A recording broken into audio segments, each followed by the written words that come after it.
Hi, welcome back to my channel, Breaking Bad Goddess. I wanted to get on real quick to talk about the hormonal medications, a little more in depth about it. I recently went on YouTube and I can't remember the name of the podcast, but it was actually a podcast that was featured on YouTube.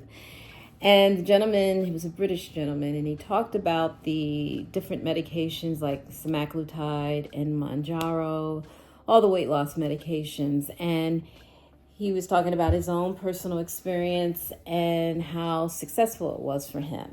He also talked about the downside of these medications. And part of the downside, too, is not everybody, like any medication, not everybody can take it.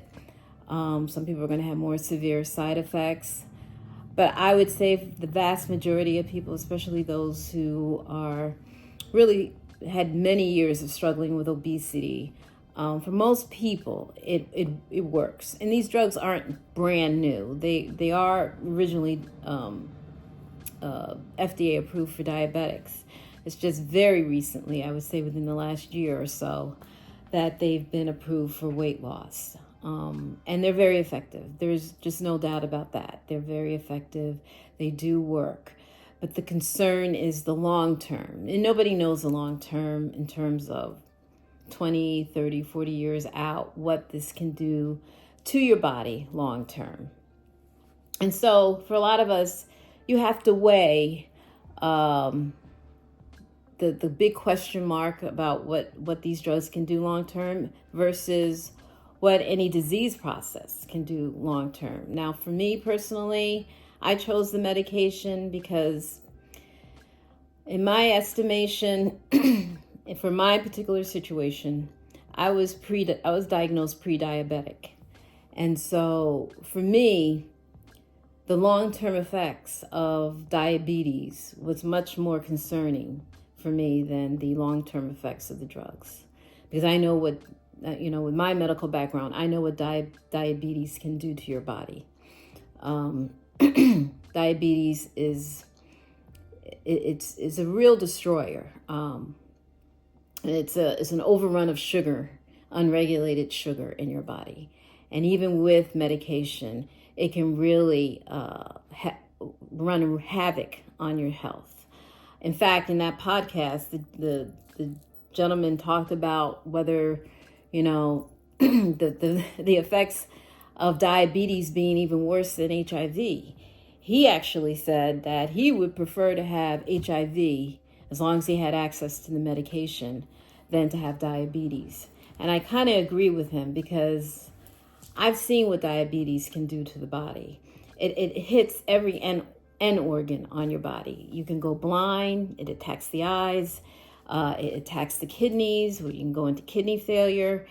It attacks the periphery nerves, where you have peripheral neuropathy, diabetic retinopathy is the eyes with the, you can lose a leg, a toe, a foot, because it attacks the tissue. It can also, it just wreaks havoc everywhere in your body. And this is over long term, of this disease. And this is why I chose to take the medication. I'm banking on the medication more.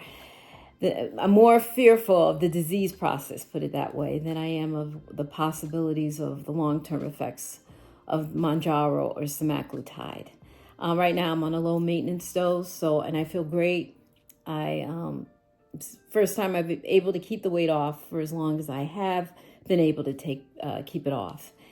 But with the long-term effects of diabetes or any long-term chronic illness, especially diabetes, even if you don't have any of the other problems, it just attacks everything, even the brain. And it manifests itself through dementia.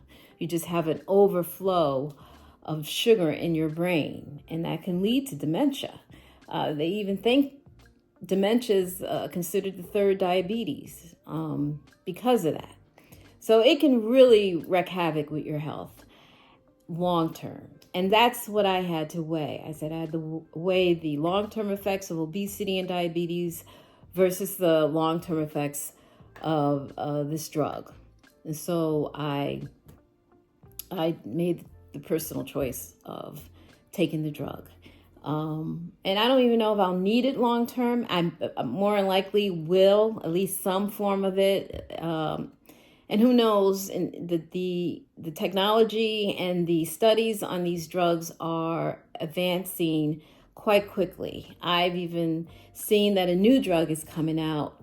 I'll post I can't think of it right now, but I'll post it in under this video. This new drug that is even better than Mounjaro or Semaglutide. And the reason why is you'll still lose the weight, but this time it preserves the muscle mass, which is what the Semaglutide and Mounjaro doesn't do. You know, you lose a lot of fat, but a lot with that fat goes muscle. With this new drug, it supposedly preserves the muscle as well. So each year, there seems to be more and more advancements in these drugs and how effective they are. I mean, personally, I've been very happy with my personal success and my personal choice in it of taking these medication. I think they're a game changer. I've talked to many women who've responded to my previous videos, and over the course, being very open about my health journey and being very transparent about how it has affected me, and in the hopes of helping others make a decision about their personal health and what they choose to do. I don't have any prejudice against people who choose not to take the drugs. I mean, it's a personal choice because, we don't really know the long-term outcome of these drugs.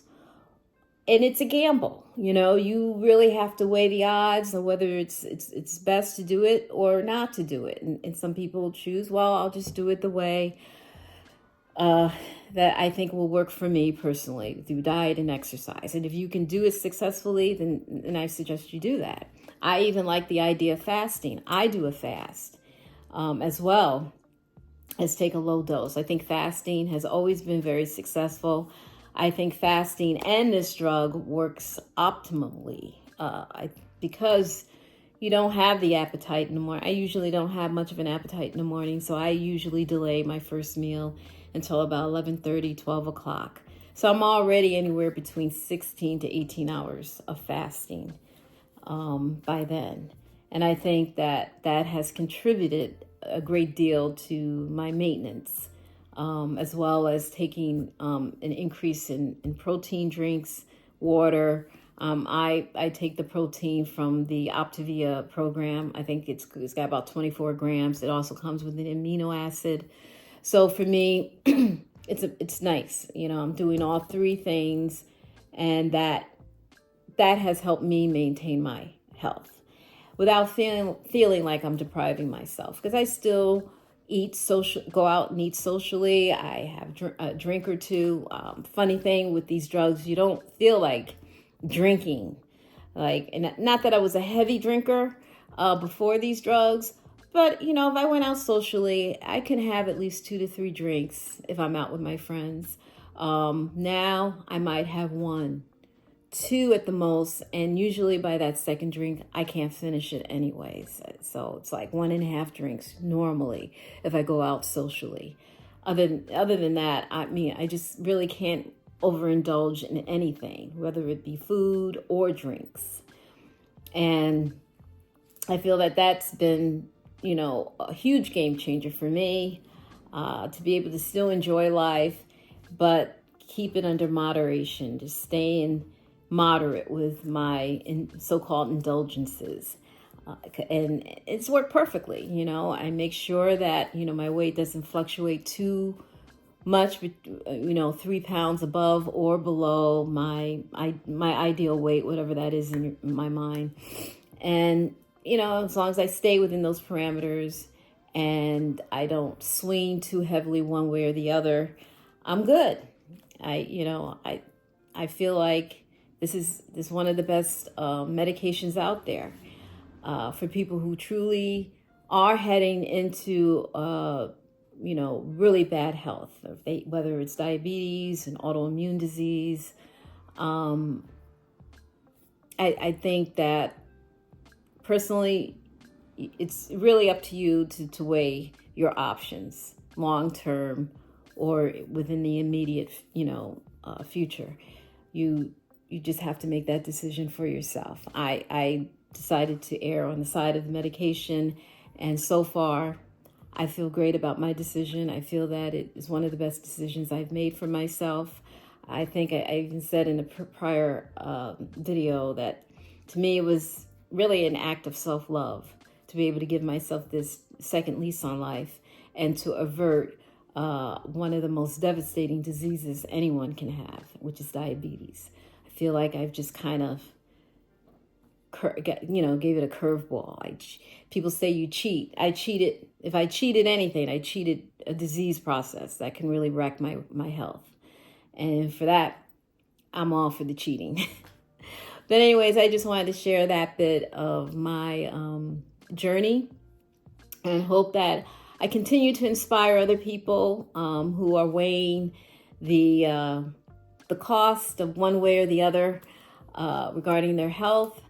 It's just giving you another perspective and helping you make that decision on what you want to do. It's, to me, it's been a game changer, and I hope that I've given you a little bit more food for thought on how and which way you want to go with these medications. And, please comment. I welcome all the comments, whether you agree or not, as long as it's a respectful comment and it's not to derail the conversation. And and please share this video, like it. Getting closer to 1,000 subscribers. I'm really trying to push it out there, so I can be more helpful to more people. And I just really am grateful for those who have subscribed recently and continue to watch. And thanks so much.